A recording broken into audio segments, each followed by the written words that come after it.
Поразителни бројки за иднината на државата. Бројот на ученици драматично се намалува. За 7 години 17.000 ученици помалку во основните и средни училишта низ државава, а факултетите останале покуси за повеќе од 5.000 студенти.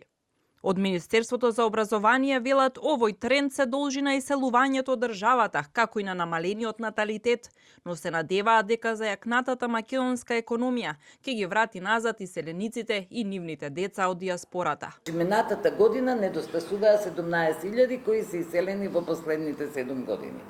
Секако е огромна бројката и ве правиме се што е можно за да ги задржиме, она што е од областа на образованието. Секако и другите ресори прават исто се што треба за да се обидеме на некој начин, нели барем во почетокот да ја намалиме оваа бројка, а потоа ако може и да ја стопираме. Искрено се надеваме дека ако успееме да направиме се што беше во предизборната програма, можеби дел од населението ќе почне да се враќа во Македонија. Бидејќи се уште траат уписите, нема финални податоци за бројот на ученици во претстојната учебна година, но намалувањето на бројот на ученици стана хроничен проблем.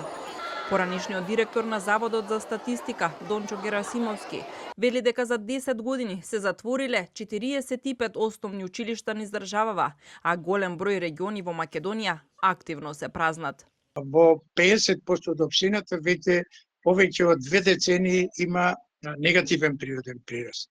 Тоа е на депопулација, тоа е намален број на живородени деца, тоа е што не доведува во негативни појави на природниот прираст, а големо е секако присутноста на депопулација на просторот, празен простор, поготово да не ги набројувам. Од 8 региони во овој момент, 7 региони имат негативни природен прираст, односно намалување на бројот на населението по природен пат. Од опозицијската левица реагираат дека освен што се соочуваме со намалување на бројот на ученици, драстично паѓал и квалитетот на образованието. PISA тестирањето јасно покажува дека дури 73,6% од учениците на 15 годишна возраст се функционално неписмени, не се оспособени да читаат со разбирање. Исто така, 66,2% не ја совладале математиката на основно ниво, а 65,3% не го разбираат основниот концепт од природните науки. Според извештајот на УНИЦЕФ, секое трето дете до 18 години е функционално неписмено. Иселувањето од државата кое засили изминатите 15 години предизвика сериозни демографски поместувања. Земјава ја напуштија воглавно работоспособно и наталитетно население, што директно се одрази и на образованието.